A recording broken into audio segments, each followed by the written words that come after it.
and gentlemen, welcome to Kingdom of Kodiak. I'm Kodiak. With me today, Duke, Sefton, Sly. I, I, I, I told you just before you came on that I had looked at it, and this was the first time I noticed that it wasn't Stefan, it was Sefton, because I've never called you this. But right, no one does. well, thank you for coming on. Thank you very much for having me. I'm excited. Of course. All right, well, let's not waste any more time. Let's get to the bare necessities. Sorry, Sin. How long have you been playing Amtgard? Well, I took a hiatus of several years, but I've been playing Amtgard since 1993. Oh my goodness. So 93, so 26 years, somewhere in there. But I took some time off for a few years. Like I was originally in the Emerald Hills is where I played. And then we moved up to Maine, and I spent a few years not in Amtgard. And then, I came to a local park here and started playing again. So I have a break of probably 4 or 5 years in there somewhere. But yeah, I started playing in 1993. And was the date that you started playing roughly the same day that you learned about Amtgard, or did you know about it a little bit beforehand? Oh no, I knew about it beforehand. I over prepare for everything. So I heard about it. I went and watched them like walk by like I wasn't really interested, like did that whole thing. And then I wound up probably, I guess, about a month or two, I scoped them out and then started playing. Okay. Yeah. But I got invited by a really good group of people. So awesome. That's great to hear. Can you tell us a little bit about your persona? Your persona. My persona. Yep. My persona, Sefton Sly, is there was a question about my fursona, so it kind of ties into that, believe it or not. I play a were-rat. Okay. So my character is a were-rat. He is a dandy, super froofy, lace collars and all that stuff. And for my rat persona, I actually have a mask. Oh, look at that. yeah. So occasionally I go all out. Well, you are right. There was a question from Stillhet here about your heraldry. So yeah, you do have a rat persona as part of your character. Is the heraldry just a tie into that? Yeah. Oh, I love my heraldry, and I was hoping that someone would ask about it because I love talking about it. But it's by Alex Gates, 6 Promethea. She drew it for me, and I have it in 4 different colors because I'm fancy, So I have a color for several different occasions. But yeah, she drew it for me, and the rat is it signifies my persona is a were-rat, but also that I just really dig rats. I don't know, I've always loved rats. The crown that's there is because I actually, unlike a lot of people, I like the crown path. The crown path was always kind of what I was interested in. So that's why that's there. But yes, it's beautifully designed and drawn by Alex Gates. Yeah, 6 Promethea is it's been a while since we had a shout out for 6 Promethea on the show, but yeah, she is amazing. Also I also enjoy the crown path, so good. All right. What award or achievement would you say you're most proud of receiving? Oh man, there's a lot. I was really happy to have been selected to be the diversity and inclusion advocate on a bureaucratic kind of real life level. That made me super happy. My Duke title, I think, because I served back-to-back reigns as monarch with a lot of weird health issues and personal, interpersonal stuff that went on, but I stuck in there and I served those reigns as monarch with what I hope was, the best job I could do, and I was awarded my Duke title at the end of that. So that made me really happy because I think you probably understand, you feel like you're kind of falling upward the whole time you're in office. You're like, what is going on? So once you get to the end of that and you kind of get that, people saw what you did and they give you that award and it feels good. So yeah, I think my Duke title. Okay. Yeah, no, that's fantastic. What would you say is your favorite battle game or favorite type of battle game? I don't know if it's a widespread thing, but there's a game that we play on my home field called Golem Rush. Okay. And I wanted to say that my partner probably mostly cobbled that together themselves. But essentially there's, a golem in the middle of the field, and each team has to go, like, you're fighting each other and you're fighting to get to the golem. Then once you get to the golem, you have to do a count, like a 30 count or something like that. The golem activates, then you have to kind of protect the golem from the opposing team as the golem is going to the opposing team's base. Once the golem gets to the opposing team's base, it says, destroying 1 up to 10. And if it does that, then you get a point. So it's really fast paced. Yeah, it's really fast paced. And there's a lot of opportunity for like team conflict, because there's a lot of moving pieces. I think that's probably like my favorite battle game. I don't know what class of battle game that would fall under, but I really like it. I like that. Instead of having a game where you're trying to collect stuff, you're trying to blow up the enemy. Yes, I'm here for that. Very directly blowing up the bad guy or the other team. Yeah. The opponent. We don't want to make a negative connotation for either side. The opposing team. Yeah. And then, Sefton, when you're playing, what's your favorite class to play? Well, my first 6th level class, way back in the Dark Ages, was Bard. So I like playing Bard, but I've dramatically changed how I play Bard. And also Assassin. I think Assassin is probably also my favorite, secondary favorite class, because I play Assassin with the crossbow, which is a lot of fun. So yeah, I would say either Bard or Assassin. Okay, and then the carry on to that from Deverick Stormcrest is, what's your favorite loadout to take with you? Explain loadout. Your favorite weapon set. Oh, you're back. You're back. I'm good. Okay. My kid passed by, so it was like, I carry a dagger with me. I carry my crossbow with me. A billion thrown weapons, and then just the basic abilities of an assassin. But mostly I rely on weapons, just because I don't like verbals. Right. So I keep my crossbow usually at our base, so that if I need to be there, like if the other team gets too close or members of the team get too close to the base, I can run over and cover the base with my crossbow. Or I just kind of skirmish around with thrown weapons. Nice. No, I gotta get into throwing weapons more. I prefer, you do. If I'm gonna do range stuff, I prefer that I have control of it instead of this. That's what I've learned so far in the game. So yeah, that sounds great. Let's do that. Yeah. All right. And my thrown weapons look like rats. I don't think I have one around here, but I got them custom made by someone. Groves. Oh, that's so good. They make a bunch of like fleshy stuff, so my thrown weapons all look like rats. That's great. I love it. All right, those were the bare necessities. Sorry, Sin. Let's get to the 3 questions KOK viewers have been asking since week 1, with some modifications, of course.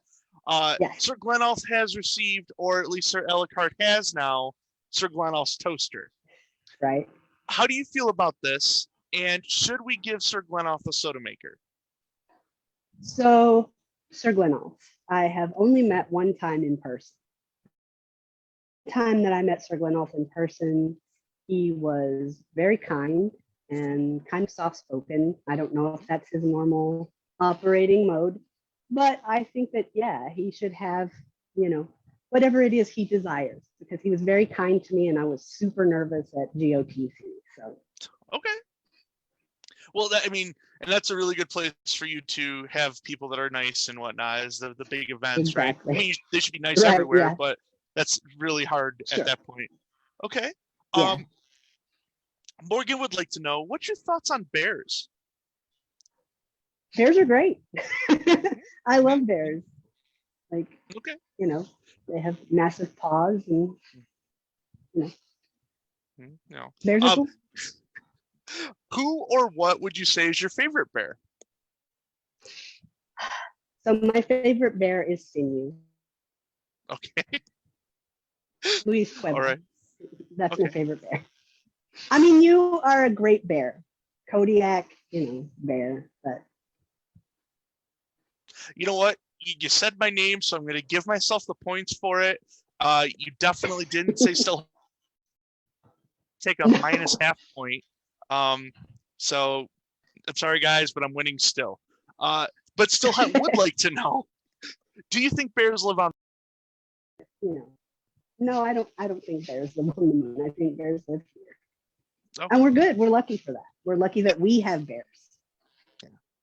Yes, we should be happy that we have bears to be with us. And then the new question that got added to the bear questions in the KOK general questions is, what is a Kodiak? What is a Kodiak? A Kodiak is a brown bear. Yeah, very big one. I thought you knew that, but all right. Last of the three general questions. What are your thoughts on Dragonspine getting a mobile pool and/or jacuzzi? Dragonspine, we're not actually getting a mobile pool and/or jacuzzi. It is a joke.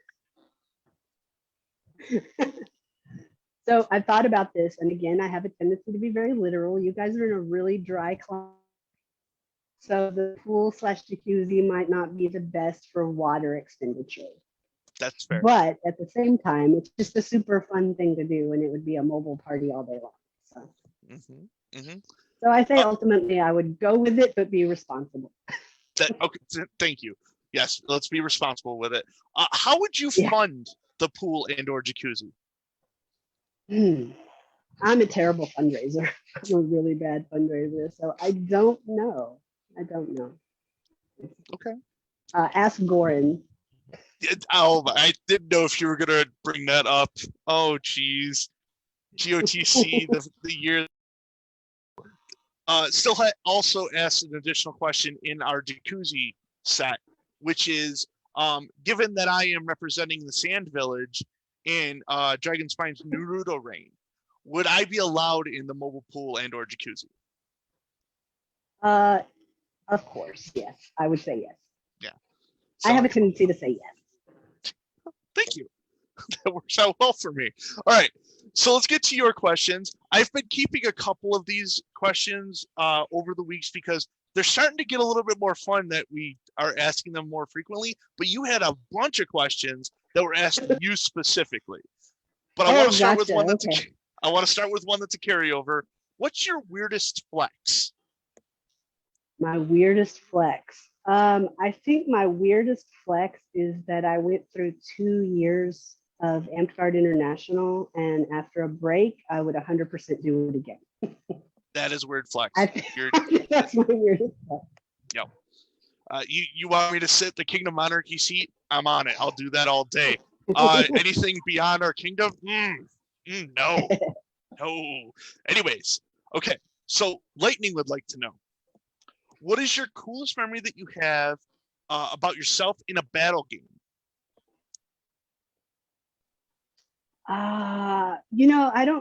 Nothing like super specific stands out, but I absolutely love using Blink. Like Blink is like my favorite ability. And when I manage to pull it off and it shifts the battle game or it succeeds in some way, Blink is just super fun to use. Like, okay. So I usually come away feeling really good if I successfully use Blink. Okay. All right. Well, Lightning had a question that goes along with it. And it's roughly the same question, just a little bit different. What's your coolest memory about role play in Amtgard? Role play in Amtgard. Oh man. So I mentioned I'm originally from the Emerald Hills. And I haven't gotten to do a whole heck of a lot of role play up here. We had a couple of really role play heavy events up here that were fun. We did a Princess Bride reign and a Labyrinth reign, and those both had a lot of fun role play. But I would say that something that I do remember pretty fondly from the early days of the Emerald Hills when I was there is that court was always super role played. Like everybody was in persona, everybody had lots of garb on. There were like, attempted assassinations all over the place. That was a lot of fun. And I think in the early days, like the early couple of years that I was in Amtgard, that's what really like clinched it for me. Like there was even like a court executioner and a court jester, and we had all these positions. Like, so that was super fun. Awesome. That sounds great. We should Yeah. I mean we've been leaning on our Kingdom Herald as a form of entertainment in Dragonspine, but a Kingdom Executioner and a Kingdom Jester. I mean, our Herald is kind of a jester. I wonder. They can be, yeah.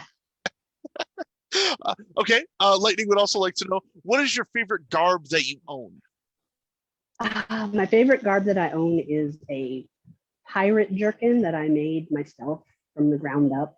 Like, first thing I ever really made, like I made a pattern, I made a mock-up, I, selected the fabric, cut it, sewed it all by hand, and, got an award for it. Nice. I'm not wearing it currently. Well, it happens. But it's my favorite. Yeah. Okay. All right. We have a Dame Azul Jade sighting. She's in the questions and would like to know, how do you like your digital painting program that you're using? I love it. It was actually recommended to me by Sir Quiet. And I'm trying to think, it's Autodesk Sketchbook is what it's called. And yeah, I'm really loving it. It's simple enough for me that I don't get like overwhelmed looking at all the options. And it does a good job. So thank you so much. Shout out to Sir Quiet. There we go. Yeah. Lightning's back. Do you want to tell us what you're making with the glitter paint, or is that a secret? Oh, I got some Dazzle. It's biodegradable glitter, which I highly recommend to folks who use glitter if you can afford it, because I know that biodegradable glitter tends to be pricey. But I got it from Culture Hustle, which has this whole thing, like there's art wars related to it. But I don't have a specific project in mind for the biodegradable glitter yet. No, so okay. I'll take suggestions if anyone has them. A master scroll. There you go. I don't know. That's just pops. Whatever. If don't anyone wants me making their master scroll. So Lightning asked a lot of questions this week. I'm very happy with that. Yeah. Big fan of Lightning over here on KOK. What crafting project are you most proud of? What crafting project? So I'm very proud of this project, even though at this point it's not going to fit me once I complete it because I've been weight training. Mm-hmm. So my arms have outgrown. But I'm making a gambeson, and it's hand quilted, treated canvas, like from the ground up, doing all the quilting, starting with quilt batting and stitching and all that. So it's an exciting project, and I'm probably going to finish it, even though I won't be able to wear it by the time it's done. Well, that's great. I mean, it's an opportunity to let someone else play with a gambeson on. It's crafting. Exactly. Yeah. So that's great. Okay. Carryover question from Sir Anatole, and this is it's just a simple statement. Plans in Amtgard. Plans in Amtgard. Learn to socialize again. Okay.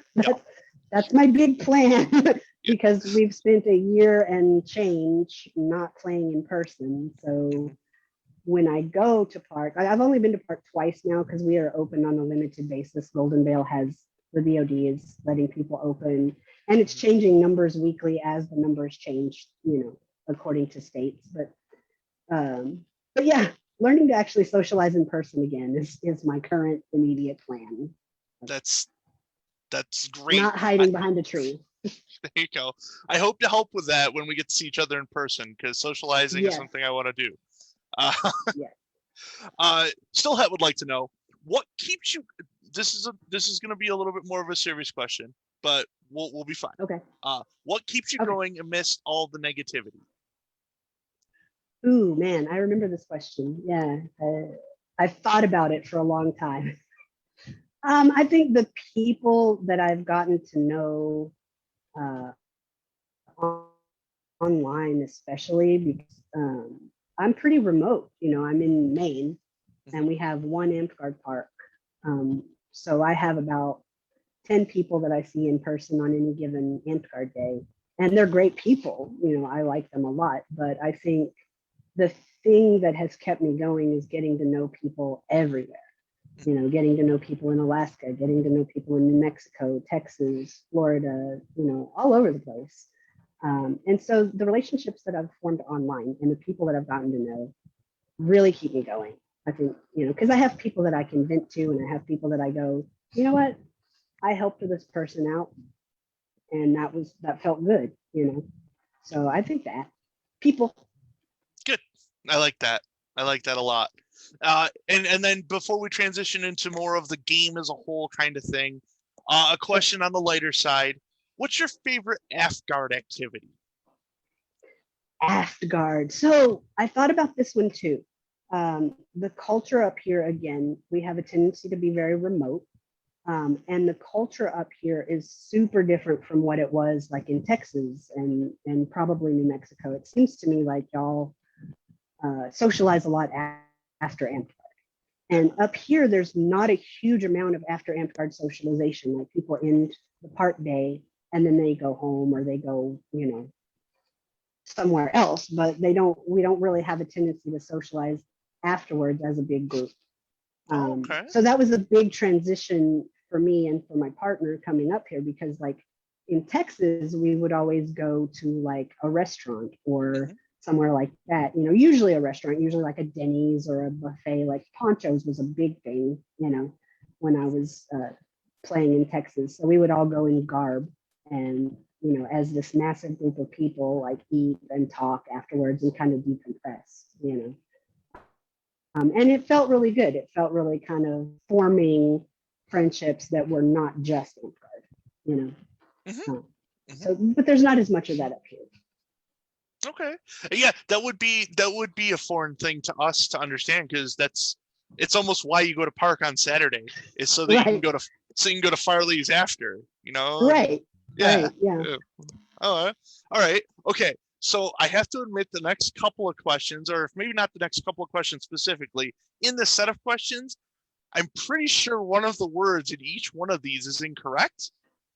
But I think it's also supposed to be a joke that I'm unaware of. So, okay. What does Amp look like post Panini? Post Panini. That's pandemic. Yeah, well, it says Panini. Okay, post Panini, Amp is very awkward. So I would say it's good. You know, I have, like I said, I've been out to park twice now. And both times, the first time I was just kind of like, oh my God, I'm here. And oh my God, these are the people I haven't seen in a year and a half, you know. Second time it got a little better. And I was like, you know, I'll participate in a bear pit. We just ran like a bear pit, you know, just something quick. And I was like, oh my God, my cardio is off. Like, my cardio is so bad now, you know. So getting back into it, it's been fun. It's been good, but it's also been kind of awkward. Like, okay. All right. So we're transitioning back into playing together again, and rain themes are going to be something that are going to come up. Still, would like to know, are rain themes overrated, or can they matter if enough of the monarchy cares and makes it accessible to people not familiar with the source material? Yes, both. I would say that I'm very, very glad personally, and you know, no shade to my Harry Potter fans, but I'm really glad that the Harry Potter reigns are kind of dying down, because there were so many of them. But no, reign themes are great if people are invested, and the monarchy team and your crats and things like that at events are invested. I think too, you know, and I'm not just tooting my own horn because I had a fantastic team, but two of the rain themes that we had up here, one was The Princess Bride, and one was Labyrinth. And both, we kind of took them from a different angle. Like Princess Bride was post-film Princess Bride. So it wasn't just the happenings of the movie. Mirren is a person up here who helps out quite a bit, and she's just so creative and so talented. And she took events from like the book and, you know, events that happened after the movie and kind of integrated them. And we had an event that was really super great because of her involvement. So yeah, I think rain themes can be good. And also like I ran a rain theme, but my rain theme was basically ask your experts. So we specifically had, paragons do classes, and we had knights do classes, and we had knights talk about their specific path, and things like that, and just Q&As and stuff like that. So that was in itself kind of a theme, but it wasn't like a pop culture or fiction theme. It was just, Sure. This is going to be a learning reign, and that was a lot of fun. I enjoyed that. Yeah, no, as long as there's something that's keep bringing people together, which to Stillhat's credit, we have 35 people that have participated in some level of our Kingdom reign so far. We're averaging 31 sign-ins. So yeah, I mean, that's great. Like, we're doing something right. Yeah. So, speaking of Stillhat, she would like to know, what's the coolest Amtgard household that you've ever heard of?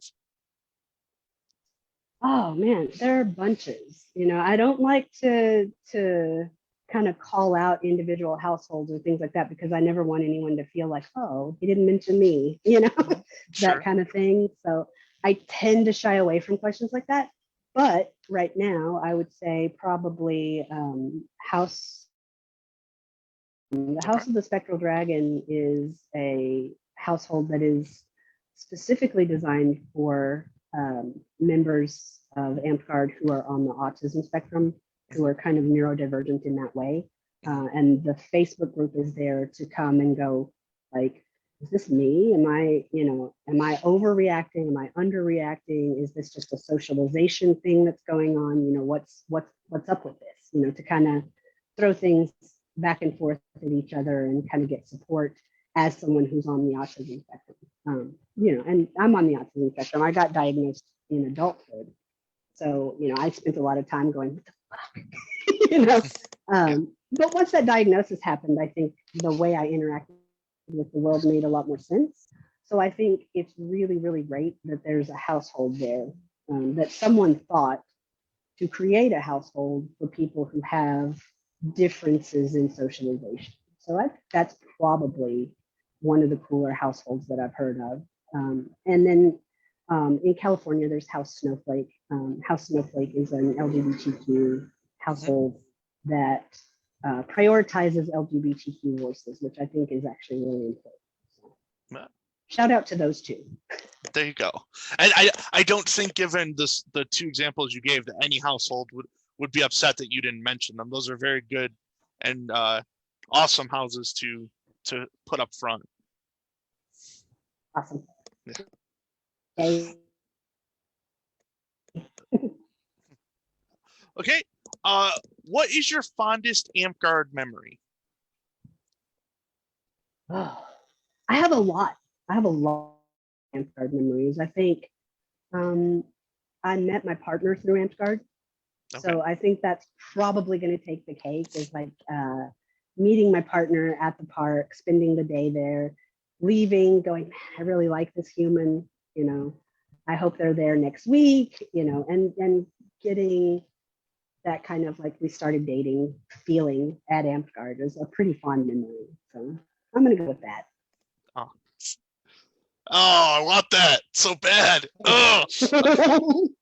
So we have a general question about favorite GOTC memories, but given that you have some GOTC questions, I'm going to skip that one, and I'm going to go on to Sir Randall's question, which is, okay, what are some of the best chats from that cluster of benches near the bathrooms at GOTC? I love that cluster of benches. that was a very good cluster of benches. I spent a lot of time there, just kind of like, what am I doing? Like looking around. So there were so many great conversations there, but part of what happens with me is if I'm in a group, I will always remember overtones. Like I'll always remember if it was a fun conversation, or if it was a serious conversation, or if it was an awkward conversation. I'll always remember that, but I almost never remember like, Randall said this and it was so great, or, somebody said something. I don't remember specifics, but I remember every single time I was there with that group of people at the benches, it was always a super fun time. And I do have one specific, and that was my first GOTC, because I did two. I did one as Chamberlain for Golden Dale, and then I did one as Monarch for Golden Dale. And the Chamberlain reign, I was at those benches, and I had only really talked to Randall online. Like, I only really knew anyone there from online. I didn't know any people from in person. And so I was kind of sitting on those benches by myself, and Randall came over, and like we kind of made eye contact, and like, are we going to talk? I don't know. Are you going to say hi? Maybe. And like, are you the person I think you are? Because yes. Okay. So, and then he finally came over and sat down and shared a envelope of fruit snacks with me. And I don't know, it was one of those things. It was just very simple. Here you go. And he was like, I hear the red ones are like especially powerful or something like that, you know. So we shared fruit snacks, and that again was one of those things that kind of helped me feel more integrated into the space. So that one I'll remember probably for a long time. I love that. I too have shared an envelope of fruit snacks with Sir Randall. So yes, fruit snacks, very popular. Yes. All right. Well, Sir Randall he has the vaguest of statements here, but tell us of the olden days. Oh man, the olden days were complicated. I thought about a word, like I thought about how I would describe the olden days of Amtgard when I was in the Emerald Hills. And I would say that I would describe them as complicated, because obviously I got into Amtgard and I never left. You know, it sparked something socially in me that I didn't have. I didn't really have friends. I didn't really know how to socialize. I didn't, you know, like I said, I was on the autism spectrum without knowing I was on the autism spectrum. And all of a sudden, here's this huge group of people who are all welcoming and, you know, teaching me new skills and all that stuff, you know, so I could never like set that aside. You know, I think I'll always be grateful for that. But Amtgard, especially in Texas in the 90s, was really, really toxic. There was a lot of toxic stuff about Amtgard in the 90s. And I'm not going to get into specifics or anything. I think everybody kind of knows, you know, the drugs and the racism and all that stuff. Like, it wasn't even a discussion. Like, we have discussions about it now, and we have conversations, and I feel like we're moving in a good direction. Back then, it wasn't even a discussion. It was just, if you don't like it, you can leave, you know. So the olden days of Amtgard, yeah. Long story short, I would say complicated, but ultimately very, very positive for me. Okay. All right. Kenjin has a carryover question, and I think it sets a good foundation to get to know the person that I'm talking to. What does your perfect Amtgard event look like? My perfect Amtgard event. I like getting to an event early. Mm-hmm. So I like being there when there are very few people there, mostly like crats, you know, people who get there early to set up. So I like being there as early as I possibly can to kind of walk around and get to know where I'm at, especially if it's a new event site. And I like to have everything like put up, like if I'm in a tent or if I'm in a cabin, like put everything there and have everything ready to sleep and all that stuff before everybody gets there. So that having plenty of lead in time, you know, to get familiar and comfortable. Getting to see every single person that I don't get to see throughout the year, you know, because up here, like I said, we're very remote. So I see, you know, a lot of people, I only get to see them twice a year because we have 2 big events a year. Mm-hmm. So I have a list of people that I have to see at events, you know, it's a mandatory thing. I know we're moving toward dry events, but there are people that I really like sitting around the campfire drinking with, you know, mm-hmm. Having fun, cutting up, you know, that kind of stuff. A bardic, I like attending at least one bardic when I'm in an event. A good feast, I think, you know, having a feast that's good is important, you know. So. But for me, it's really just being around people I don't get to see the rest of the year, you know. Yeah. Okay. Campfires. So battle games. So it would be an event, but you'd get to see all the people you don't get to see. Exactly. Yeah. There, I okay. mean, basically, yeah. Yeah. And, you know, obviously something well run, like you want to have stuff for people to do and you want to have good stuff for people to eat. And you know, you don't want to have like a terrible event, you know, but seeing people that you really like and connect with can make a terrible event a good event. You That's know, fair. it just depends on how you handle it. Yeah, that's awesome. Okay. Another carryover question.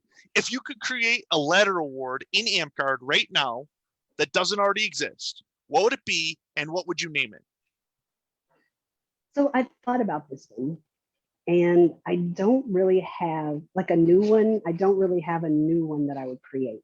Okay. But I would like to see our existing awards kind of streamlined and maybe reworded a little bit and awarded more often, like, you know, different awards given for different things. Like I know there's a big topic about like role play.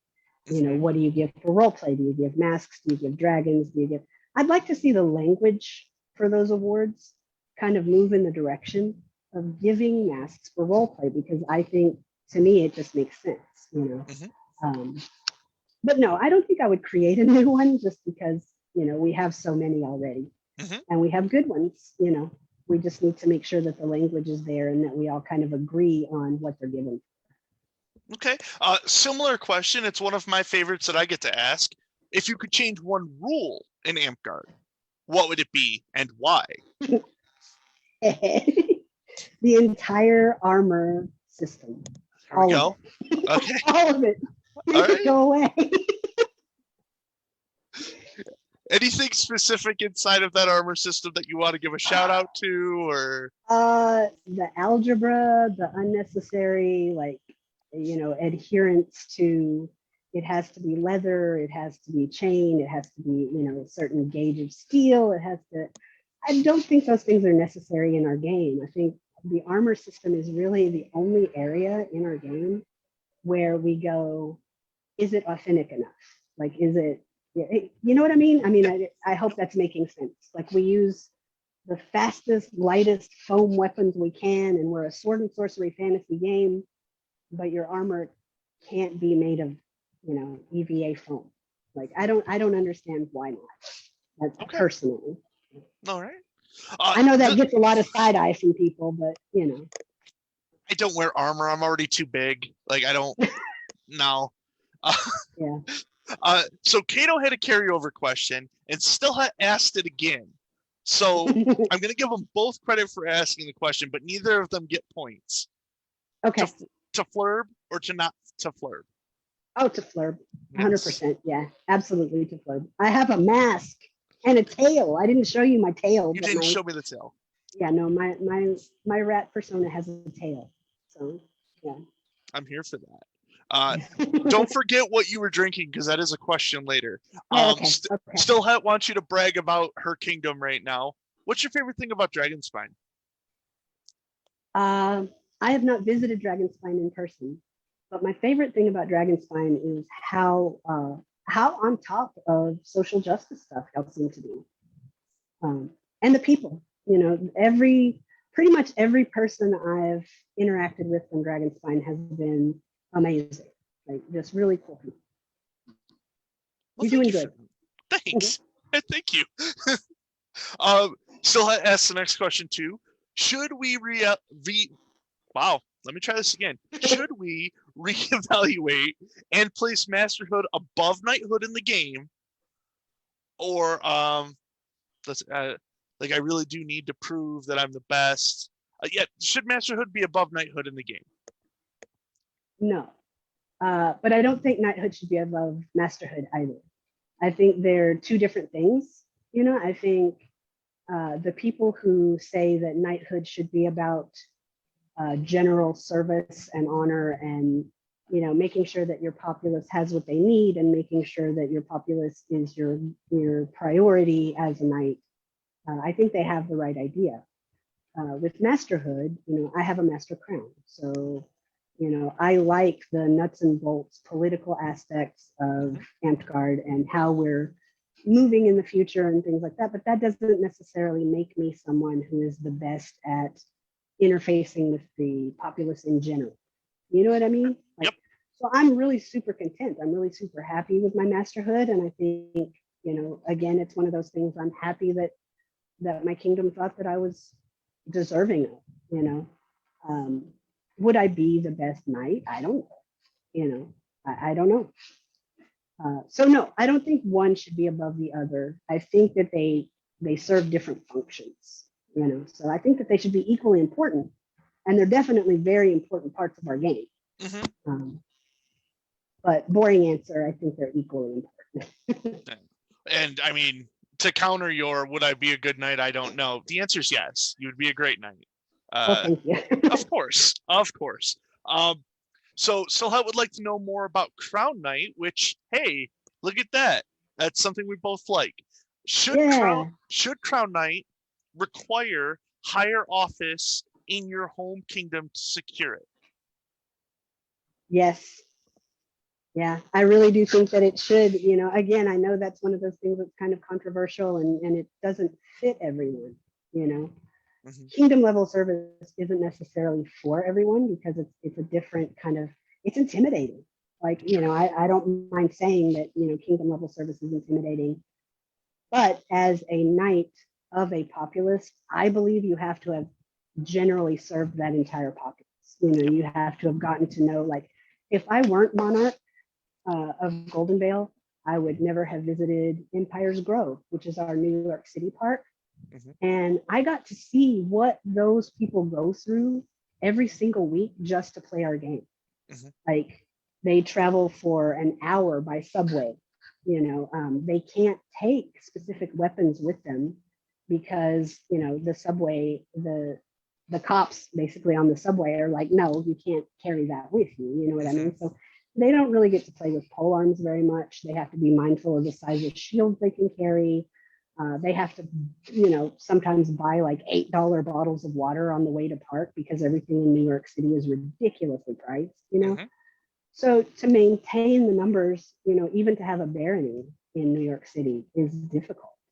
And if I hadn't been monarch, if I hadn't actually gotten on a bus, traveled, stayed with, the people from Empire's Grove, who are some of the most welcoming, warm people I've ever met in my life, I wouldn't know, what my kingdom was entirely like. So yeah, I think if you're going to be a knight of the crown in a kingdom, then you should have served that entire kingdom. Not only do I agree with your sentiment, and thank you for that. You're welcome. But I'm going to read into it a little bit. And yes, New York City should be removed from the entire state of New York. You're right. Listen, that's not where I was going with that. I'm from Western New York. My taxes were $8. It was 8% sales tax in the far west side of New York. No, New York City can leave. It's fine. I'm well, okay. I'll take New York City. That's okay. Fine. They can come be in Maine. I approve that trade. Okay. So we want some general outlook on some things, but they're high-end things here. So what does masterhood mean to you? Well, I mean, for me, masterhood was, getting to know what I was doing and feeling comfortable and confident in doing it, doing a thing enough and long enough and listening to enough people and taking that advice and putting it through your own filters and turning it into something that belongs to you, and putting it out there. You have to put yourself out there. You have to be judged by people. And that's one of the hardest things to do in any arena. But if you get judged by people and enough people go, oh, you know what, I think this person is a master at whatever it is they're doing, then that's a good feeling. So masterhood to me is just putting yourself out there. Okay. Pick something and run with it. So now we get to compare and contrast a little bit, because then you can tell us what knighthood means to you. That means being interested, like within the context of Amtgard, because I have a tendency to put these things within the context of where they're at. Within the context of Amtgard, I think that knighthood means being interested in something other than yourself, other than your own advancement. Like masterhood is my advancement. Masterhood is, getting good at skills that I want to get good at, and making things happen that I want to see happen. Knighthood, I think, should become more a general interest in where your kingdom is going, like as a kingdom, and how you can serve that kingdom in its goals, not in your own personal agenda anymore, if that makes sense. It absolutely does. I'm going to get an opportunity here to ask the question that has become my soapbox on KOK. How do you feel about Paladin, anti-Paladin being opened? I feel like open to general play. Yeah. I have no problem with that. I Okay. think the more classes we can play, the better. Okay. It adds to the fun. Have you heard my soapbox on what we could do with that as far as I could hear it again. Okay, Sure. well, here we go. Soapbox time. We open all the All right. classes. Paladin, anti-Paladin included in that list. There's a look the part like thing perk that comes to every class. If you're knighted, you can have that perk in that category for that class. And if you have a paragon, you can have the paragon perk for that class. Every class can have the perks. They're not super game breaking, but it also still allows there to be something important there to be a knight and to be a paragon. Okay. I can see that. I think in my mind, I have a tendency I kind of naturally separate, like I'm a knight and then I'm playing the class paladin or anti-paladin. Okay. I kind of naturally separate those things anyway. But yeah, I mean, anything you can do to add more fun and more detail to the game, I think is not a bad thing. Okay. Well, I'm not going to ask Cato's shield question this week. It wasn't. So we're not going to talk about the fun of back shields. The back shield. Yeah. I'm for them, by the way. No. No. All right. Well, this is the episode. We can't talk anymore. No, it's fine. Bye. Okay. So one of the other little quirky things about Paladin and anti-Paladin is the idea that they are the light and the dark, the black and the white of good and evil. So I would like to know, are Grey Knights ever going to be a thing in Amtgard? In my opinion? Yeah. No. Yeah, probably not. I don't, there's a quote that I like, and I think it's Howard Zinn, but I can't guarantee that. But you can't afford to be neutral on a moving train. And paladins and anti-paladins are the ultimate forces for good and right and for darkness and all the stuff that goes on in the shadows. Sure. So I don't think that there's room for a neutral knight, like a neutral paladin, anti-paladin thing. Okay. I think with the neutrality, there's a lack of conflict, which is lack of storyline, but that's me. Yeah, I'll take my lumps for it. That's fine. I'm just, gray and orange Phoenix just sounds really good. Anyways, not about me. Yeah. Still have pointed out for anyone that's playing bingo at home. Yeah, I got on my soapbox. I also said it's not about me. There's a couple of boxes for you to block off, I guess. Gotcha. The bingo card. Still, I would like to know, how do you feel about the idea? Well, Battle Game Night is something we're discussing currently. So there's been talk of Battle Game Night. There was also a minor discussion about Role Play Night. Are either one of those something that you would be interested in the game having? I find them a little confusing just because of the direction that my brain tends to take night. Okay. Like my brain tends to take night in kind of a more mundane direction as far as like serving your kingdom almost as a minor officer, So Battle Game Night or what did you say? Battle Game Night or Paragon? Role play would be the other one. Night. Yeah. I think those would be more masterhoods. They would be more like masterhoods to me, than knighthoods personally. But I'm liking all the discussion going on with like Battle Game Night. I think it's good discussion, and again, ultimately, I think anything that makes the game more fun and things that people are foreseeing are good things. If people want them, then do it. Like if it's going to be fun, yes, okay, do it. But in my own mind, I think knighthood for battle games or for role play don't really fit together. Sure. Yeah, Yeah, I don't know. The battle game night is interesting, except for that makes it award driven.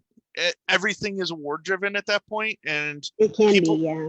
people can get kind of nasty when awards are that's the drive. Right. So I don't know. Unfortunately, Yeah.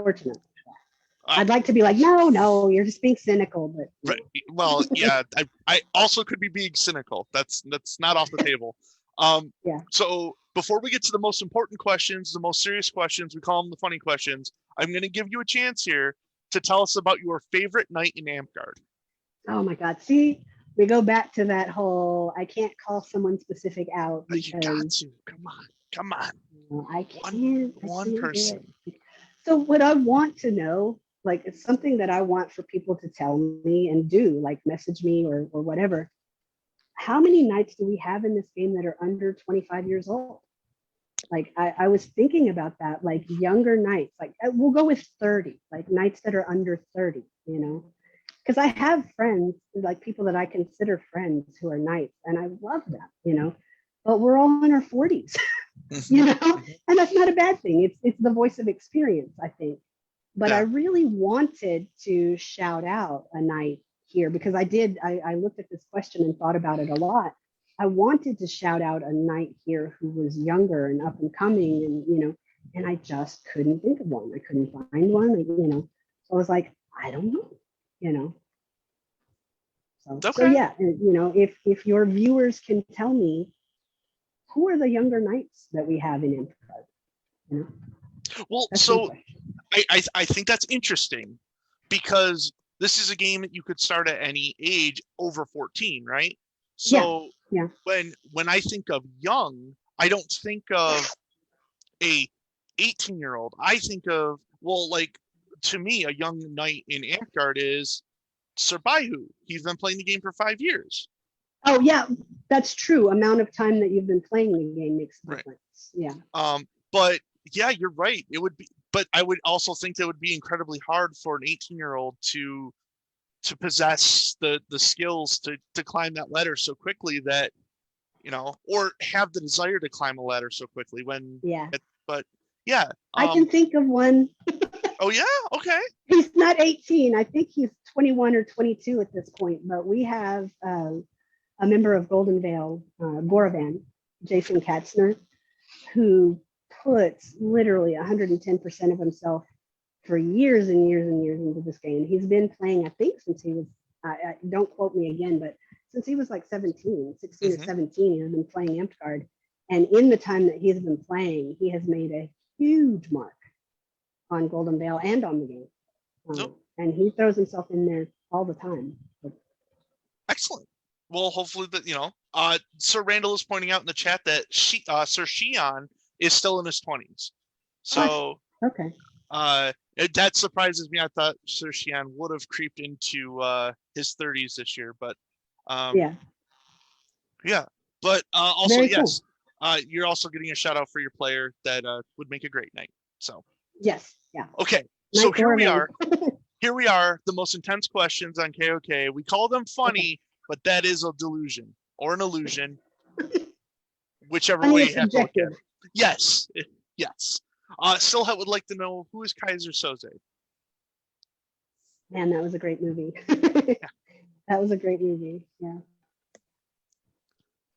No, that's it. It's a great movie. Who is Kaiser Soze? Well, I mean, it was a great movie. Kaiser Soze was Finster. No, Finster was the mumbly character. Like, I know Kevin Spacey played him.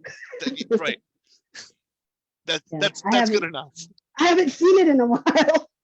Okay, so GOTC the next time, Locke is going to bring his computer and we're going to watch The Usual Suspects. That's what we're going to do it. We're going to make it happen. Locke, if you watch this one, I signed you up for that. Sorry, bud. A carryover question that Zachary put in. What's the best fictional or non-fictional sword name? Oh, you know what? I think I wrote this one down because I actually researched swords. So in the book, in the Peter Pan book, in the books, Smee, the deckhand, has a cutlass, and the cutlass's name is Johnny Corkscrew. Okay. And I thought that was just badass. Like, I was like, yeah, a cutlass called Johnny Corkscrew. Okay, you know. So that was the fictional one. The non-fictional one, I don't know if it has a name, but I think Terry Pratchett's sword has an amazing story and is a really cool sword. Like, it's forged with meteorite. It's everything you would want in a really amazing fantasy sword, right? Yeah. But when he was knighted, they said that he could not carry a weapon. Like, it was illegal for some reason for knights in England to have a weapon. So it was whisked away to a secret location so that they couldn't take it. Like, so the government couldn't take it and say, you're not allowed to have this as a knight. Cool. So I don't know if after his death it was revealed or anything like that, but it had this huge backstory to it where, you know, they took it and put it somewhere secret where no one knew where it was. Like, and it was forged out of meteorite. So completely appropriate for Terry Pratchett. Yeah. No, I don't think it had a name, but it's an amazing sword. Swords made out of meteorites have always had a special place in my heart. I don't know that like the idea of it falling from the heavens and being forged is super cool. Absolutely. I like that. Sir Smiley would like to know, what's your favorite color? This color. I think it's aqua. It's, you know, Denise would know because Denise is super good with colors, but like teal to the aqua spectrum is kind of my favorite color. Okay. All right. If I had to choose one, it would be that one. But then I also like truer greens and I like purple. Is that a burnt orange that you're wearing in your shirt? Yeah. Yes. Yeah. Really I know color. my oranges. I've got my oranges down. Yeah. That's a good one. Rust is good. I like things that contrast them. Cool. Awesome. Still would like to know, is TikTok worth the hours I spend scrolling despite how happy seeing one of your videos pop up makes me? Oh, come on. My videos are so not like, I will never, ever be a TikTok influencer. I guarantee you. But yeah, I love TikTok. I think it's great. You know, we probably all could spend fewer hours on TikTok. Never. But I love TikTok. It saved me during the pandemic. Yeah. I didn't download it until the pandemic either. And then, yeah, it's a rabbit hole. Yeah. I don't know how I get anything done anymore. Right. All right. This is again one of my questions, and I think it's awesome because it's persona building. Who would play your character in a live action Amcard movie? So another one that I thought about. So I would say either Larry David from Curb Your Enthusiasm, because I am Larry David on the inside. I am. Or Stanley Tucci, because I really dig Stanley Tucci, and I think in a certain light and at a certain angle, you know, maybe Stanley Tucci. Okay. And what would be the theme song, or at least the song that plays when you come in? So there's a band called Ghost, and they have a song called Rats. And I think Rats, you know, it might be more of like, instead of like a movie theme, that might be more of like if I had a professional wrestling persona song. There we go. Yeah. But I really like that as like a personal theme song. Okay. All right. Stillhead would like to know, who is Stillhead? Stillhead is another person who I really, really, really can't wait to get to travel and meet. There are a lot of those. Yeah. Stillhead happens to be one of Kodiak's best friends, and nice. Yeah. So you will enjoy some Kodiak Stillhead time, because you'll get to see those. Most likely, I drag her everywhere, so you'll probably get both of them at the same time. Awesome. Stillhead would like to know, is anime real? Is anime real? Clearly no. No. But it can be real for you. It's real in your hearts, right? Yeah. Like, I mean, I've got to call Kato out when he makes me answer a bunch of his trivia questions and doesn't ask any anime ones. Like, there you go. Are you really asking a nerd question if there's no anime? Anyways. Is there? Yeah. I don't have a lot of foundation with anime. I know a lot of my anime that I've watched is older. Like I've seen Akira, and I've seen Perfect Blue was one that I really liked. Paprika. So movies, really, rather than like series of animes. I think the only series I've really sat down and seriously watched was One Punch Man, because that was just the most hilarious series. Like I absolutely loved it, you know. So I don't know a whole heck of a lot about anime, but it has value for sure. Okay. Well, the next question's about anime. Okay. It's specifically to do with Naruto. There is a correct answer here. And Oh, the correct good. answer, just spoilers, the correct answer is no. Oh, gotcha. Okay. Will you pledge your loyalties to the Mist, the Village of the Hidden Mist, which is not ran by Kodiak, it's ran by Stillhat.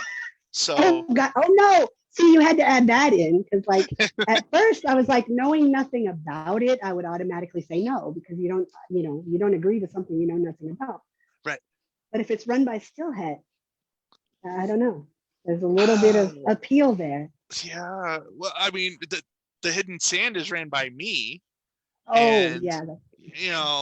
it is my show. Anyways, I am here by your grace. That's true. We should keep that in mind. No, that's fine. You align yourself with whatever you want, but being that you don't like anime, maybe you're not even aligning yourself. Oh no, I didn't say I didn't like it. I didn't say I didn't like it. I just don't know a lot about it. Okay, that's fair. That's fair. Still, I would like to know, what's your favorite amusement park? My favorite amusement park. So there's an amusement park here in New England. And I'm trying to remember the name. I don't know why I'm blanking. Oh, Canopy Lake State Park. Okay. Canopy Lake State Park is an amazing amusement park, like, because it's not just an amusement park. It's like covered in trees, and there's some mountains and some waterfalls, and some, but then you also have the rides and that kind of stuff. So it's like, it's got a lot of everything. Okay. That's my answer. Okay. we're gonna lean a little bit into your persona, your fursona, with the next two questions. Actually, I'll ask the second one first so that we can get to it'll make more sense. What is your persona? What is my persona? My persona is a rat. You know, there Sefton. Is. Yeah. Oh wait. Hold on. Here's my tail. Hey, the tail showed up. It's a rat tail. Yeah. So there's a mouse named Mickey Mouse. And still, I would like to know, what is the best era of Mickey Mouse? Wow. Not so. I know. I'm sorry in advance. I'm not a big Disney fan. No, that's fine. So I don't know. I know I like The Sorcerer's Apprentice from Fantasia, so we'll go with that. Okay. That era. So is that like late 70s, 80s? Probably. I'm sure someone who's way more into Disney will know the actual answer. Disney would know. But yeah, I'm not. I am not the one in this situation. Right. Okay. Two questions that are tied together. What's your favorite conspiracy, and what's your favorite Amtgard conspiracy? So my favorite actual conspiracy theory is that, shout out to Alaska. This is a good one. There's an array of antennae in Alaska. I think it's something like 180 antennae. And they study atmospheric phenomenon because the aurora borealis is really, active up there. So they're studying atmospheric phenomena, getting information about the aurora borealis. But the conspiracy is that it is actually their mind control antennas. And they're experimenting and learning on the citizens of Alaska how to mind control. Like, all right. And okay. It's not far-fetched. Oh, okay. All right, conspiracy confirmed. So yes, that's one of my favorites that I've read, like the 180 mind control antenna array. My favorite Amtgard conspiracy theories are usually just, pick one of the Illuminati conspiracies and run with it, because like I've been involved with AI. Like I haven't been on the AI BOD, so I don't know, maybe they are a cabal in robes, at their meetings, maybe. Because I've not been in an AI BOD meeting, but I've been at the Circle of Monarchs meeting, and I've been involved with AI for 2 years. I guarantee you that we are not cohesive enough and we are not of one mind enough on anything to be a cabal that's running anything. But people are totally convinced that they are. I absolutely love that the way that we make sure that there is no shadow government in AIBOD, it's how dysfunctional the AIBOD can be. There can't be a shadow government, you know. There's no shadow government if you can't agree on anything. That's, you know. Imp International, I appreciate you wholeheartedly, but absolutely, I love the work that they do. Yeah, sure. Lightning's back. In a quick transition, would you rather adopt 100 duck-sized horses or one horse-sized duck? Adopt? Like, I'm glad that she said adopt rather than fight, and I understand, you know, because the image of fighting 100 duck-sized horses would be terrible, but I think that I would probably adopt the one giant duck. Okay. All right. Any specific It'd be more difficult to find room for, but I just think that 100 duck-sized horses would be a mess. Like, wow, you know. Okay. So this is the big question. It's been around for a while. Are birds real? Are birds real? Oh, so I think that they are. I don't believe that birds are, you know, drones that are spying on us. You know, I think that birds are real. I love birds. I have a lot of fondness for birds in my heart. Okay. My knight is a Audubon professional bird watcher person. So, you know, yeah. Awesome. So birds are definitely real. Okay. Birds are, all right. Stillhead's going to call me out here, so I'm going to ask this question. How much sleep should the average bear get a day, and why is it shut up, Kodiak? I'm away anyway. 18 hours. 18 minimum. Hours. Okay. Yeah. Bears need a lot of sleep, you know. Okay. I think this is the second mistake in type. Do you think mosh pits will survive the Panera bread? The Panera bread. Mosh pits. You know, I like to hope so. Okay. I like to hope that mosh pits will survive the Panera bread. Yes. Okay. Fantastic. Stillhead would like to know, are you getting ripped tonight? R.I.P. that. And then you're supposed to talk about like anything else, right? Yeah.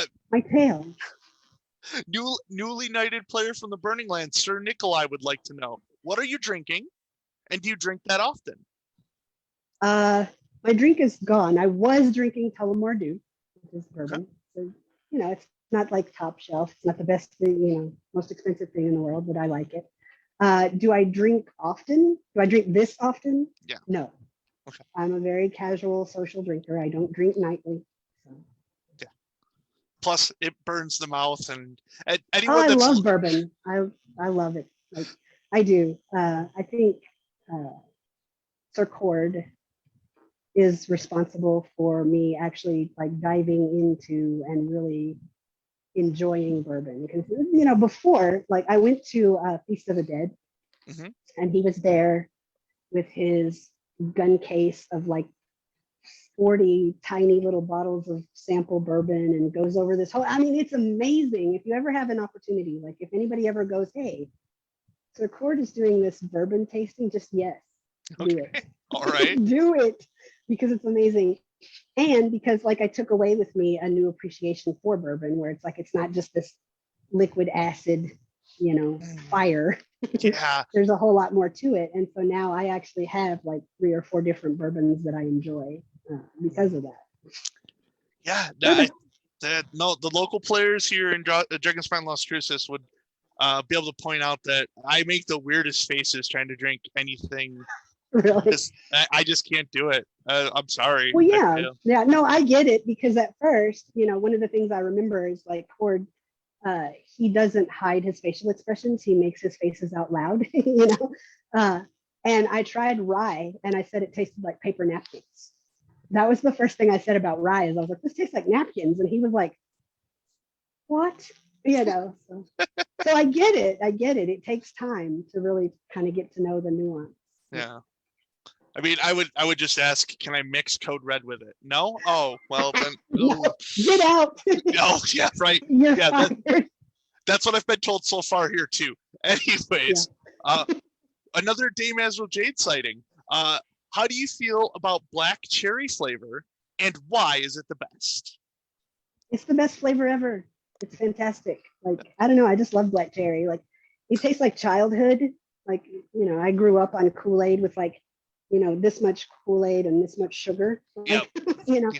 And black cherry was the flavor I always liked. And we were talking about this not too long ago that black cherry flavored things are kind of disappearing. Like, it's harder to find, a black cherry soda or a black cherry Kool-Aid, that kind of thing. So I don't think that's fair because black cherry is inarguably the best flavor. Okay.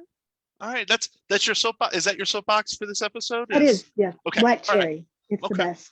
All right. So I'm taking no questions about it. Okay. No questions. That's the end of the conversation. All right. Sir Smiley would like to know, hot dog, is it a sandwich or is it a taco? He's lucky I love him. It is its own thing. The hot dog has its own definition in the dictionary. Okay. All right. So it is neither sandwich nor taco. It is a hot dog. But what happens when that bread breaks in the center of the hot dog bun? It's a broken hot dog. Oh, see, now you're just adding words and okay. All right. I think the debate continues because broken Probably, hot dog. yeah. All right. My answer is that hot dog has its own definition. All right. Fair enough. Favorite additions to a bowl of yogurt? To a bowl of yogurt? Yep. If I eat yogurt or pudding or anything like that, it cannot have anything in it. I can't do it. Like if it has, chocolate chips or nuts or granola or anything like that, the mixture of textures, like I can't do that. Oh man. I can do like fruit flavored yogurts, like if it's black cherry yogurt, which is the best yogurt. Okay. It has chunks of cherries in it, which is fine because they're mostly smooth. But unfortunately, I cannot do like hard things like chocolate chips or nuts in my yogurt. Okay. So Randall would like to point out that the black cherry shortage might be a good conspiracy. That's true. Yeah. That's true. We should get to the bottom of that. We figured it out. Someone dive in. Sir Smiley's back. Waffle or pancakes? In almost every instance, I would say pancakes. Like I love pancakes. I love a good pancake. Like I don't know, on my Facebook, like I don't know who is and who isn't on my Facebook or who pays attention, but I was obsessed during the pandemic getting like the thickest pancake I could possibly get.